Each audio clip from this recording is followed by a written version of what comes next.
This is a podcast or something like that. Hey, welcome to the 22nd episode of Verbal Journal, the only podcast where you can listen to me talk about various subjects and they kind of sort of have some kind of arc to them over the course of what will be now 22 episodes. We have a pop filter. The whole production value has gone up insurmountably. Right now, you may notice if you listen to these immediately when they drop, which is very few people, you may notice it's nighttime. So this is a night podcast, a night recording of the podcast. Basically, it's going to be very similar to the normal one, but it will be at night. Right now, it's nighttime. You're hearing a police siren in the background. See, it's nighttime and it's scary. The police are out. They're driving around and they're just aggressively blaring their siren to It's a show of dominance, or it's some sort of mating call. I'm not really sure what the siren really means to the police officers. I'm not really sure about that field. But anyways, so yeah, I'm doing a night podcast because my whole day has been just different. It's just been different. My weekend's been different. Yesterday was sort of like a Sunday for me in the sense that I did a bunch of chores. I did 3 loads of laundry and did some other chores, cooking, dishes, trash, just catching up with a bunch of stuff. And so today being actually Sunday, I got up and I sort of got going, continuing to edit these live streams, past live streams I've done on Twitch, where I've watched videos about mental health and stuff. I've been meaning to edit them and I downloaded them a while ago, but I had not really gotten to editing them until yesterday. So yesterday I edited them a bunch. Then I woke up today and was like, okay, I'm just going to keep editing. So I finished and I didn't finish. I finished the first draft. So that's kind of fun. I edited like 5 or so streams that were really long, an hour or 2 each. I edited them down to just like the parts that might even potentially be useful, or I edited them down into like what could be like a compilation of the watchable, interesting parts of the streams. It's all me watching videos about mental health and stuff like that, commenting on the videos, some good videos, some not so good. So yeah, there's just a lot to enjoy, and it was fun kind of looking back on some of those streams, and editing them. But now next thing I'm going to do is take this. So I edited it down to 2.5 hours about. But that's just going to be like a full behind the scenes sort of full version. What I actually need to do now is figure out what I want to do in terms of an actual video for the side channel. But I want to make a good video where it's this, but edited down to like 20 minutes tops. And then with me talking in between, like introducing the clips and stuff like that. So that's going to be really fun. I love taking something that's already edited, and then editing it again, like a much shorter version. I've done it with music and I've done it with other videos and streams especially. And it's always just so much fun to, try to find a way to, just get more kind of use out of it.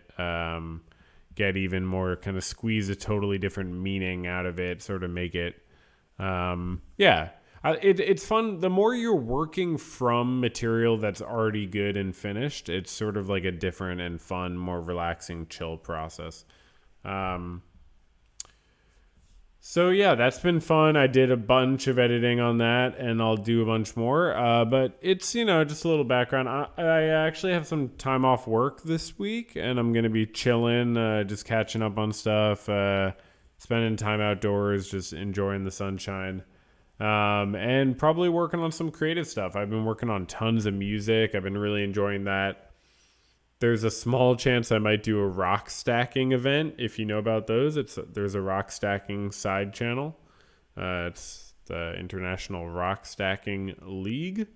You can see, you can just search rock stacking podcast on the Patreon or on youtube.gov. Anyways, so welcome to the 22nd episode. This is a podcast where you can listen to me talking. And so some people might do that. Today we have a few things to talk about. Yeah, so that video that I've been editing that I was just talking about, it's going to ultimately be a little thing, a compilation basically of me watching different YouTube videos about mental health. And I'm obviously a therapist. And I was thinking about how like the normal YouTube convention for that would be to like title it like therapist watches like ... you know what I mean? And like people like put it in third person and sort of like they make themselves into like this. They talk about themselves as like an object sort of in their titles and stuff. It's just kind of interesting to look at other people's videos where they're like a psychiatrist or a doctor or something, or, a lawyer, and they title it like that, like, doctor watches blank, like psychiatrist watches blank. It's not bad or anything. I mean, it's a little bit uncreative, but yeah, I get it. It's very tempting. It's very, like, you want to do it. I mean, you want to, feels catchy. So I could, title this therapist watches YouTube videos about mental health. But I think I'll just call it like I watched 5 hours of YouTube videos about mental or something. I don't know. Yeah. I'll just come up with something else. I watched YouTube videos about mental health after Better Call Saul.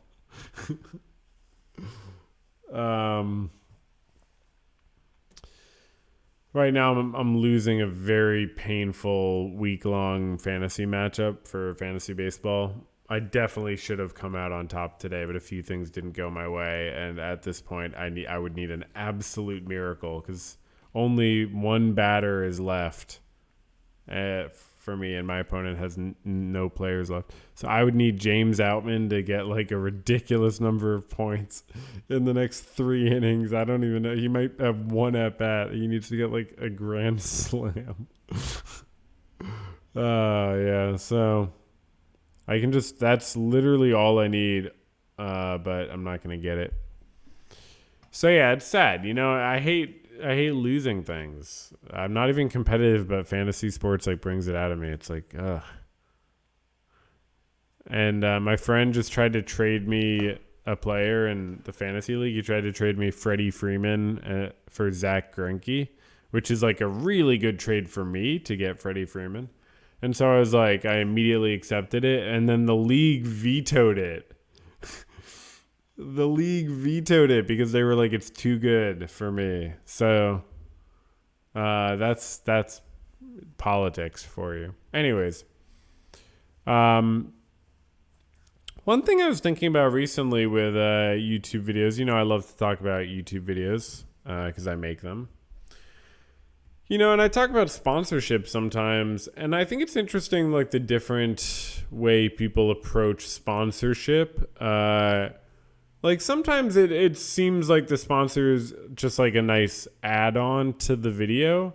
And other times it genuinely seems like the video only exists because someone had a contract with a sponsor and they needed to make a video. Which at the end of the day, it's work. Like go ahead and do what you got to do. It's obviously no big deal. But it does definitely make it less artistic. Not like always and automatically, but it's sort of it's in the minus column. It's a check in the minus column. Lots of fantastic art can be made primarily from the motivation of sponsorship and money, but it's just a hurdle to be overcome. I think it's not like conducive to that inherently. Speaking of money, I finally got paid for the Breaking Bad video because I dropped it at the beginning of May, and it is now and it's now the end of June, and at the end of the month you get paid for the previous month on YouTube. You get paid every month for the previous month. So I finally got paid for May, and let me tell you, it was a good chunk of money. So it was enough for me to definitely say, wow, I got a good chunk of money from that. I don't put mid-roll ads in it, and I don't put some other types of ads, but I do have, one or two types. So I get a good amount of money, and it's good. It's, the most I've ever gotten from art, that's for sure. And, there's people listening to this, YouTube members and Patreon patrons. You all give me some money, too, that pays some of my, Wi-Fi and, other bills. It's really, really, really cool. And then I have my job. And so I'm actually sort of financially sustaining myself. And it feels quite nice. And I feel like I now have, free time to take, like I said, a few days off from work. Gonna do some art, gonna paint. I've been doing a lot of painting and really enjoying that. So that's been really fun. And big things to come for the YouTube channel too. I mean, I don't know what exactly, but, odds are big things are going to be coming. Okay, for our first segment of the week, if you don't count that introductory segment, first segment of the week of the pod is the misunderstanding comment of the week. So I actually don't get a lot of comments anymore, so this segment might be discontinued next week, at least temporarily. Because after the rush of views and comments, even though my videos are still getting some views for sure, they're back to a human amount of views, but they're definitely getting some views. Still, you don't get a lot of comments. Even when I got a ton of views, I noticed that I tend to get a comment for every 10,000 views. That's just a completely informal calculation, but that is sort of what it has seemed like to me, which I know that sounds very few, but I mean, hell, I've gotten a few comments from people saying they woke up to YouTube playing my video, my Breaking Bad video. So many people watching the video might not even be awake. You know what I mean? So, anyways,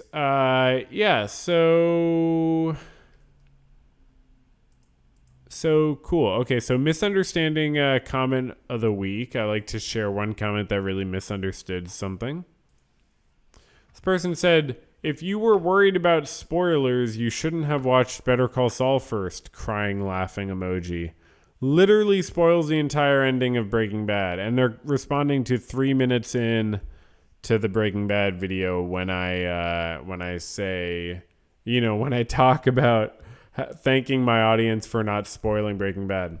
So I wanted to share this one as the misunderstanding comment of the week, because they're if you were worried about spoilers, you shouldn't have watched Better Call Saul first. But I don't expect them to know better. It's just a very funny misunderstanding because they don't even consider that they might be wrong. I watched Better Call Saul first because I didn't give a shit about spoilers, obviously. I mean, yeah, of course I didn't. But I'm also still allowed to thank my audience for not needlessly spoiling. I mean, I think part of the reason the audience didn't spoil Breaking Bad is because I was sort of casual about it. I was like, yeah, don't spoil it. But yeah, that would be dumb. And I think I sort of tried to play it off like that, so people would just not imagine it to be a very pleasurable thing to even spoil. But I could have talked about it more in my Breaking Bad video. I could have really gone into what it, more about what it was like to watch Breaking Bad after watching Better Call Saul. But the spoilers just didn't matter to me. I didn't care. And I mean, people had a lot of stuff, quote unquote, spoiled when they watched Better Call Saul. I mean, they understood certain things I didn't understand. I don't know. It's not spoiling. Yeah, I knew Walter was going to die. So what? It was only frustrating. Yeah, I don't know. Yeah, I was going to say it was only frustrating because I didn't watching Walter on the screen in general was frustrating. I didn't like knowing he was going to die was not the frustrating part. It was just like watching him exist that was difficult. Okay, this is a much more serious and legitimate misunderstanding that I wanted to respond to before we go on to the good comment of the week. On a more serious subject, this person said, I've had 4 family members with lung cancer. They all went through chemotherapy and they all died a year later. I'm indifferent about shaming someone from choosing not to go with chemotherapy. So I thought that was very unfair because I was not trying to obviously shame Walter for choosing to not go with chemotherapy. At the end of the day, I do think it's everybody's decision. I just like, he clearly was not really taking his family members' feelings into account. And then when he let himself do that, he made the decision that he was happier with. I mean, even when he was super depressed later and thought about it, he wished that his last moments were the night Jane died rather than before going through chemo. So I do think fighting cancer is often the right move, and I don't think it involves shaming people who make the decision not to do chemotherapy. I mean, it shouldn't be expensive, first off. And I definitely wouldn't shame someone for being worried about this stuff. But, it's just, it's just unfair. People will always portray things like this, First misunderstanding comment of the week said I was worried about spoilers. This person said I was shaming Walter. Like, people just use language that just doesn't feel correct. And they don't really expect me to necessarily even read it. So it's like, it's weird. Like, people aren't even technically talking to me sometimes, but they are. Good comment of the week was on my I swallowed a loop pedal, which is my guitar playing video from like January of last year.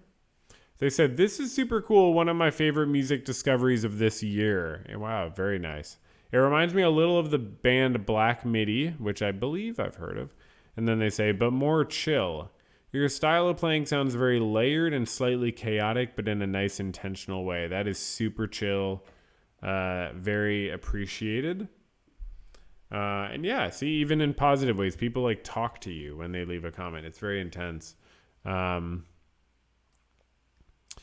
But yeah, I mean, at the end of the day, it's kind of absurd to read hundreds and thousands of comments. So I kind of take it easy as I skim a lot of them. You got to be a little bit delicate. Okay, so I'm watching the Dodgers game, and right now Freddie Freeman is up, and he has 1,999 hits. So we are going to see if he gets his 2,000th hit in the Major League of Baseball. I will let you know that. I will report that live, and that's just a huge benefit of listening to the podcast. You make sure to hear, things like that, because some people, they like a podcast, but they feel silly because they're like, well, why don't I ever get to find out any information about when Freddie Freeman gets 2,000 hits in Major League Baseball? So I want to make sure to fulfill those people's needs and, just kind of, get there. So one other thing going on lately is the subject of empathy has been something that has come up on the podcast in recent weeks. We've discussed it. We've talked about it. We've really gone through it overall, through and through it. And Freddie Freeman rips a 2-1 pitch for his 2,000th hit. Let's hear it.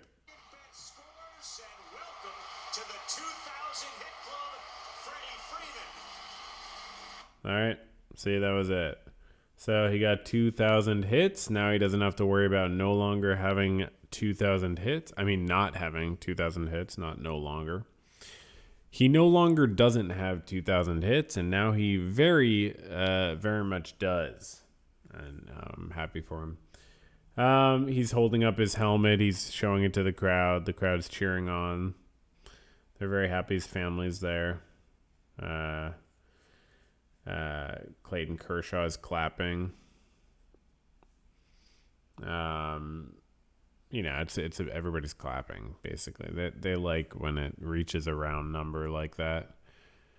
Anyways, we've been talking about empathy, especially related to what it means to have empathy for a character like Walter White or other, because I got, multiple comments saying I didn't have enough empathy for him. So I was sort of pushing back against that. And I think it's led to some fruitful conversations.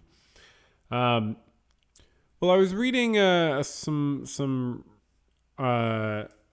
academic literature recently related to emotions and empathy and how they relate to attachment styles. There are these different attachment styles of how we attach to people we care about. The sort of main attachment styles are secure, anxious, and avoidant. They sort of mean what you would think they mean. They obviously have details to them. We don't have to go into all of them now, but this article that I was reading called Emotion Regulation and Empathic Abilities in Young Adults, The Role of Attachment Styles, has this following quote about empathy. I thought it was interesting for our conversation. It says, empathy corresponds to the ability to understand the minds of others, to feel their emotions outside our own, and to respond with kindness, concern, and care to their emotions.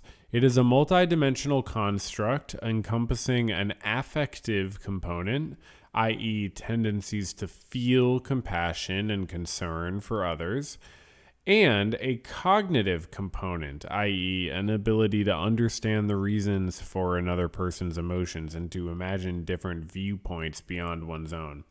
So affective means, related to feelings, and cognitive obviously means related to thoughts. So what this definition is putting forward is that there's a feeling side of empathy and a thought side of empathy. Feeling side of empathy being able to feel sort of the emotions of the other person, as well as to respond with sort of positive feelings like kindness, concern, and care. And then the cognitive side is to actually be able to understand maybe why the person is feeling what they're feeling and to imagine what things might be like from their perspective. So thinking about that definition, I thought that was really useful for breaking down where things kind of went awry with good old-fashioned Mr. Walter White. Wow, Dodgers just tied it up. Will Smith got a 2-run home run. Yeah, Dodgers have a catcher named Will Smith. And now they're tied 4-4, which is good because more chances for the only person on my fantasy team is still active tonight, which is James Outman. So anyways... So what this definition tells me is, okay, well, first of all, my cognitive side of empathy for Walter is not lacking. And I think in general, I'm good at understanding why someone feels the way they do and how things might seem from their perspective. Now from the affective side of my, affect related side, from the feeling side of how I connect with Mr. Walter White. So the ability to understand his mind, to feel his emotions outside of my own. I don't claim to be able to do that. I mean, there were a few points where maybe I did connect with his emotions, where he's more vulnerable and stuff, but because that's more easy for me to connect with. I'm not going to connect with him being proud and acting on his pride. That's just not that's not me. I'm not trying to brag. I have other flaws. But I'm not going to connect with him being a proud, selfish asshole. That's not going to be cool to me. So when he's vulnerable, sure, I can feel his feelings, but I don't claim to really generally be experiencing the show much in that way. If anything, just other characters, I was much more, I don't know, Jesse, I feel like I could more empathize with, I don't know. His his like he had a sort of more human, just a more relatable sort of vibe to me compared to Mr. Walter. But also, so responding with kindness, concern, and care to the emotions of Walter is another part of the affective side. I mean, that's not even like I do that a little bit in my video, and I think I do that plenty. I think it would be bizarre to. I don't think characters require that in the same way, but they do to some degree, and I hope I provided that degree. I think you want to treat them like real people to a certain degree. But there's a limit to that. You're not just going to prioritize being kind to the character above everything else. And sometimes, it's really not a quantity of empathy. It's not a lack of empathy that I think people would respond negatively to, but it's just a type of empathy. So one where, maybe I am seeing things from his perspective, but I'm doing it in a way where I still describe things. I don't know. Maybe I'm portraying his perspective as not so positive, I mean, I didn't okay, when let's talk about a specific example. I call out the age gap difference between him and Skylar. I talk about him picking her up at her job when she was like 12 years younger than him, and he would go to where she worked as a maitre d' or whatever it's called. Is that what it's called? A maitre d'? And like he would go there and wait and sit, at a table and pretend to do a crossword and deceive her about being into crosswords. And I portray that as manipulative. I'm empathizing with Skylar, I guess. I mean, not really, because she didn't feel that way, but like I'm sort of empathizing with how I would feel if I was Skylar, or how a lot of people I know would feel if they were Skylar. Would it make sense to empathize with Walter? It's like, oh, but he just really wanted to hook up with this hot younger woman. What does empathy look like when someone's just behaving in a way that's just pure, I mean, it's like, I'm not even going to say it's purely unethical. It's not like, it's not that black and white necessarily in every case, but I just don't see why it makes sense to defer to resonating with someone's emotion rather than like responding with your natural response to their emotion, which can also come partially from a place of empathy and partially from a place of my desire to express myself. But yeah, I don't really know what it would look like to try to constantly have empathy for Walter. It would seem like why would you want to like list? That would be like Walter writing a video essay about Walter, which I don't think he would do. I think he would not want to spend his time making a video essay. So anyways, that's sort of how it breaks down. I feel like I cognitively empathize with Walter more than affectively or emotionally. And I don't feel that he deserves my kindness, concern, and care beyond what I do. Care about him as a theoretical human being.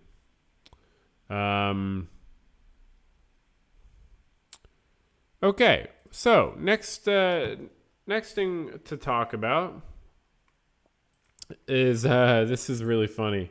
So this is sort of maybe I'll name the episode after this. I don't know. If I don't, then just forget that I said that. So I'm reading this book, The Jakarta Method, okay, and it's about some messed up stuff the U.S. government has done, and it's very, very interesting investigative journalism, and it's largely, I believe that I talked about it on the last episode. It might have been the one before, but I think it was the last one.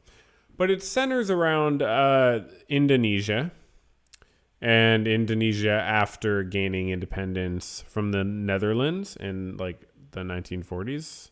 forget if it was like 1948 or something. And then having to fight for independence again. And then the process of sort of like becoming its own country and then being influenced by the U.S. and how that all played out. But one very interesting fact is the book at one point talks about a little child named Barry Obama. And this is the future U.S. President, Barack Obama. And turns out I sort of maybe knew this at some point, but forgot it or just never knew it. But he had actually lived in Indonesia from 1967 to 1971. And which is right after trigger warning. If you don't want to hear about violent subjects, you can skip forward about a minute and we'll just talk about other stuff. Okay.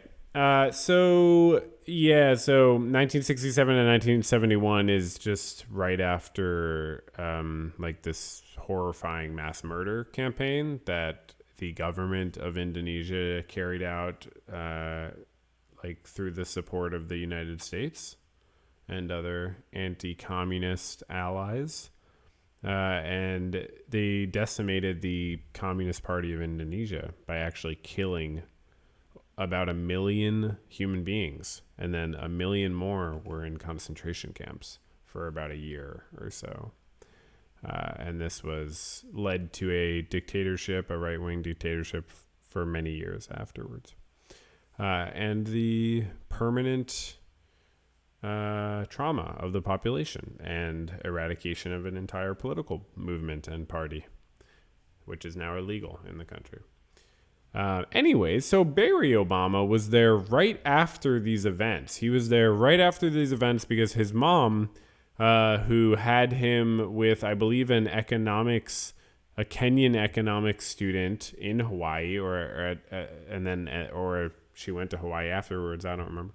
But so in Hawaii, she met a man who she would then, I guess, marry or get with, and he was Indonesian, and his name was Lolo. And so she went back to Indonesia with Lolo, and Barry Obama went with her. So Barry Obama was there when he was a kid for 4 years, okay? And his dad was sort of traumatized, obviously, by these events that had just happened in his country. At one point, this is just a few pages, not even like 2 or 3 pages of this book I read were about Barack Obama as a kid. Because it's an anecdote I think Barack Obama put in one of his books. And he said that he asked his dad, his Indonesian stepdad or dad, why... he asked his dad if he had ever seen a man killed. Okay, I'm sorry. I forgot. The trigger warning should actually continue longer. I forgot. Yeah, you could skip forward like 4 minutes. Okay, if he'd ever seen a man killed. The dad said to Obama, and I swear this has a point. The reason I'm saying this is not just to get political or something. It actually relates back to Better Call Saul. So he asks his dad if he'd ever seen a man killed. His dad says, yeah. Little Barry Obama asks why the guy was killed. His dad said because he was weak.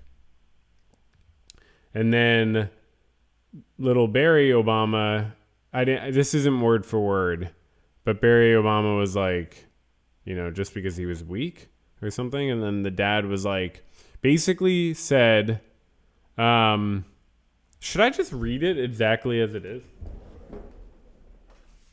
I remember when I wrote it down, I was like, no, I won't want to read it exactly. Oh, wow. I literally just opened up to the exact page. Oh my God. Okay. Page 180. So it says, because he was weak, that's all. Lolo shrugged and rolled his pant leg back down. That's usually enough. Men take advantage of weakness in other men. They're just like countries in that way. The strong man takes the weak man's land. He makes the weak man work in his fields. If the weak man's woman is pretty, the strong man will take her. He paused to take another sip of water, then asked, "Which would you rather be?" So, you may understand why I shared that. Because when I read that, that immediately made me think of Jimmy McGill and Christy Esposito. It made me think of kid Jimmy McGill and the wolves and sheep guy. It's literally the wolves and sheep message. And okay, so I sort of go into this in my videos, but I sort of don't. The whole problem with this shit, y'all, is that like, I get it. Like, yeah, there's some truth to it. Of course. Of course, people do. But it's only true because people act like it's true. It's not necessarily, you can't just say something like that as a permanent principle that people must always act to use power in unjust ways to dominate and subjugate others. I'm sorry. This is not me being optimistic. This is just like a logical thing. You can't predict everything based on that. And it's a fallacy to try to say that this principle describes all possible experience. So that's sort of my problem with the wolves and sheep thing. It's like, yes, people do behave that way much of the time. Does that make it a mandatory principle that this is how things must be? Does it make it like the only ideology? It's absolutely an ideology. And I just do not know, that I want that. It's like, it makes me think of like the red pill or like black pill or what, this pill, that pill. People have all these different pills they take. And like, obviously I'm not talking about actual medication. Like, people have all these different ideologies that they shove down their own throat. And like, at the end of the day, they can help you. Yeah, sure. The ideology can help you in many ways. It can simplify many things. It can give you dualities, very easy sort of ways to break things down. And that could be very useful. Or it could be profoundly limiting and not intellectually stimulating. And I just find wolves and sheep as anything but like an ideology that some people have. I just find that's all it is. Like, I find it to be sort of a deceiving thing to try to look at it as if you can, you can say that. I guess it's people who are like amoral, like they're saying like, I don't even care if it's wrong, or like there is no right or wrong, there's only power, or like if you can't beat them, join them. It's just like a complete forfeiting of moral responsibility. So I get that, the strong dominate the weak in many, many situations, and it's a reason to try to not be dominated by people in unjust ways, obviously. And it's a reason to support other people from being dominated in unjust ways. It's not a reason to dominate other people in unjust ways. I see that as a logical jump. Okay, so I wanted to talk about that. I thought that was really funny. Little, and then little Barack Obama had a fucking wolves and sheep moment. Little Barack Obama had a wolves and sheep moment. I didn't read his book, but like, what did he take away from that? Was he like, yeah, I'm going to be a fucking wolf, Dad? Was that him? Was that his Jimmy McGill moment where he's like, I'm going to be a fucking wolf and shoot a bunch of drones into other countries after like campaigning as if I won't do that? And like spy on American citizens? Okay, yeah. So next segment in the podcast is the chess minute, the chess update. So this week, chess news is there's the one big tournament going on is the Prague International Chess Festival. A lot of big names there. Vincent Keimer, Daniel Bogdan-Dijk, Ray Robson, Pentala Hari Krishna, David Navarro, Sam Shankland, a few others. And then my personal, not my favorite player, but top player that I really miss seeing his games, Wang Hao. Wang Hao is a very interesting positional player. He's a 2,700 rated player, 2722. He's actually currently at the bottom of this tournament. He's actually he's like tied for the lowest ranked after 5 games. But I'm just going to briefly mention a game he won because I just love his play. It's super interesting, and it's always just very sort of like curious and slow paced. So this game he won round 4 against Haik Martirosyan. Martirosyan. I'm sorry if I'm definitely pronouncing that wrong, but okay. So Wang Hao did d4, c4, queen's pawn, and then the pawn to the left of it. Gave up a pawn, took it back, traded bishops, traded pawns, traded queens, traded other pieces. Chose not to castle, traded both pairs of rooks. So now Wang Hao is white, has a knight and a bishop and 6 pawns against 2 knights and 6 pawns. But white sort of has more space and has the king activity already. Okay, and then they push, and then white starts dominating the board, and the computer calculates white as having a strong advantage, even though it's materially equal. And then after a very complicated sort of trade, white gives up a knight for a pawn, but then gets a knight back and gives up a pawn. So it's an even trade, but still dominating the space. And it's actually, computer says it's equal. 37 moves in. White grabs another pawn and then gives up a pawn, trades a pawn. So it's just a very interesting endgame, but then black just kind of misplays with the knight. And then white gets some extra space, and now black is just completely screwed. And white has the one pawn advantage, and it starts to be very clear and very useful. So white forces black into a position where black has to trade the knight for the pawn as it queens. Wait a second. No, never mind. No, that would be a draw. White is about to take that knight and then queen that pawn.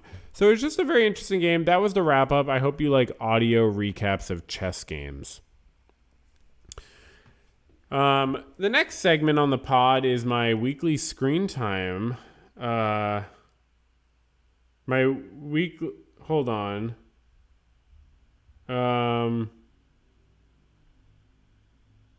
Sorry, my friend just texted me. Did a group text. Okay, that's interesting. So my weekly screen time recap is a world-renowned segment of the podcast. People just absolutely go wild for it. I have to find it now because the notification is obviously gone, but I know how to find it now. I do know how to find it. People are very impressed. Okay, so this past week, I used my daily average of screen time of my phone was 36 minutes, which is 11 minutes less than the previous week. I guess, what app? There was one app I was using a bunch. I forget what it was. Can I just pull it up here? Do they have it here? Nah, it's too hard. It's too complicated. There's no way to do that. Anyways, YouTube was the main app I used, so hope we enjoyed that segment. And the last segment is the Verbal Journal Podcast at gmail.com mailbag. So if you'd like, please write in to Verbal Journal Podcast at gmail.com. Verbal Journal Podcast at gmail.com. And Oh, great. Simply Snaps wrote in. Thank you so much. So Simply Snaps is a fantastic writer and cultural critic, and she obviously helped with the script, which I have mentioned multiple times and will continue to mention. And okay, so Simply Snaps says, writing to you from my submersible. Hello, Mr. Therapy. As someone who's churned out quite a bit of artistic content over the past year and change, do you have any advice for people who feel like they're spinning their wheels creatively? Do you ever struggle to get started, or does your passion pretty much get you going all on its own? How would you recommend someone who's struggling to make anything at all get their gears turning again? Well, that's a great question. I definitely don't feel that like passion gets me going all on its own. I definitely feel like a lot of the time it's just like momentum of like wanting to finish the project and not having anything better to do. I definitely don't overthink it. Like if you go back to my old videos, like some of them have like serious problems with them. And like it's just not a big deal. And like I've been making music for many years. I've been, I release it, I show it to people. I don't even have a millionth of the audience, but like it's like it just doesn't matter. I mean, what's the risk? Like what's the worst that could happen? So that's definitely how I think about it. Paintings, I just do tons of them. I mean, my advice is definitely to make your life and your environment conducive to doing art. So if it matters to you, think about how you want to do it. What would be a good way to make it happen? Like I might paint after this. I'll put on some, I don't know what I'll put on. Maybe a podcast or some music or something. Or like for making music on the computer, I bought the program I use on my bigger computer, so now I can use the. I mean, just think about how you can practically make it conducive for yourself, but definitely just like don't overthink it. And I really don't have, like I take my videos very seriously in a lot of the details, but then in other details, I just don't care. And it's kind of hard to find that balance and even to explain it, but just whatever's kind of going to keep you going is the principle worth, prioritizing. But, yeah, like I just overall try to, enjoy, it's not that I'm like passionate about the work always. It's just like it's hard to describe, like so many hours for the Breaking Bad video of just like taking those notes and like categorizing them and stuff. But I didn't have just like anything else to do. I just didn't overthink it. And I just, try to, I think a lot. I definitely overthink stuff, but I don't overthink like whether to do it or not. Cause that just, it seems like, well, why not? But like you do have to find an idea that's worth the trouble, obviously. You gotta, but like you definitely have ideas that are worth the trouble. You've told me plenty of ideas that anytime I've said, oh, you should do a video from that, I've never being exaggerating or like sarcastic. It's always cause I'm like, oh, that easily could be a really good video. And I know you are working on a video, so hopefully that's going all right for you. I mean, at the end of the day, it's like, you can always make a part 2. You can always like do something better. It's like, it does not matter. You can always unlist it if you really want, but like no one even cares. So I wouldn't even like do that but like if you want to, you can obviously. So yeah, one of Google's automatic responses to your email is, I would be happy to answer your questions. I'm not going to. I'll just say that to the next person who writes in. I would be happy to answer your questions. Okay, so thanks for writing in Simply Snaps. Good luck with your work. And obviously, feel free to share anything you make in the future. But yeah, I just try to not... I don't know. I try to like not take myself too seriously while believing that I have something to share. Okay, last thing before I end the podcast. This is so random. But it's something I've been like trying to figure out. Like, did anyone hear that song "America Has a Problem"? It's just a weird mystery to me. This song recently came out, "America Has a Problem," and I'm a huge fan of Kendrick Lamar, and I think I follow him on Spotify or whatever, so I see when things show up. So he recently released a song with Beyonce called "America Has a Problem," and it was on her studio album. Oh, my bad. I totally missed that. I didn't. Yeah, I actually still didn't listen to Renaissance. My bad. I heard it was really good, but apparently this was on that album. So the thing that was interesting. Oh, the standalone version features American rapper Kendrick Lamar and was released on May 19th, 2023. So Kendrick wasn't featured on the album version. I got you. Okay, I see. What I'm confused about is like, I thought it was going to be about like, I mean, this was completely in my head, but I thought it was going to be about gun control. But that's, I just made that up. So I was like, oh, a song called "America has a problem, I assume it's going to be like Beyonce and Kendrick Lamar, you know, talking about gun control. Or like, I guess I just assumed it would be political in some way.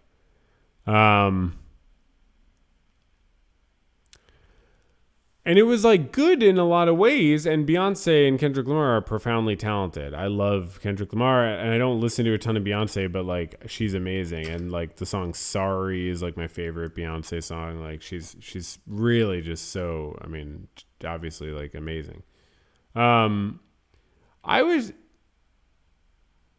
Okay, wait, here. The Wikipedia says Melissa Ruggieri of USA Today named "America Has a Problem" as the most intriguingly titled song on Renaissance, and praised how Beyonce, quote, tears into a liquid rap sandwiched between a heavenly refrain. Okay, I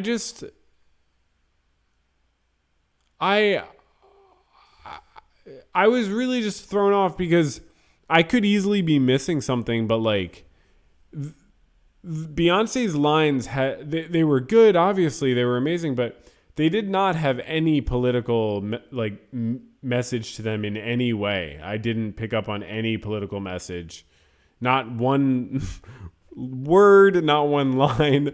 And I've only heard the Kendrick Lamar version, and he did seem kind of political. He said a few things that he's like, truthfully, I've been lying in my rap songs because I always failed to mention. I don't know exactly what he's saying, but it sounds like he's saying that his life is not as like as dangerous as he portrays it as, or he at least seems to be gesturing. And then he talks about like his rap life, like not coming with life insurance or something. And like it at least like you could see that there could be some sort of political message. And again, I've listened to the song only like 5 times, maybe. So I'm not trying to say this is some like definitive description of the song. I'm literally have the Wikipedia page open. I don't even know. But I found it so like interesting just how disappointed I was when I listened to Beyonce's verse or whatever, and just waiting for her to like say something political. And it was fine, but it was just about relationship stuff, or like how good it feels to like, you know, dance and just like make someone desire you and stuff like that, or just it was very good, but I was like so disappointed because I was expecting a song about guns, and I thought it was going to be this like special release political song. I didn't know it was even from a Beyonce album. I thought it was this like special release political song. And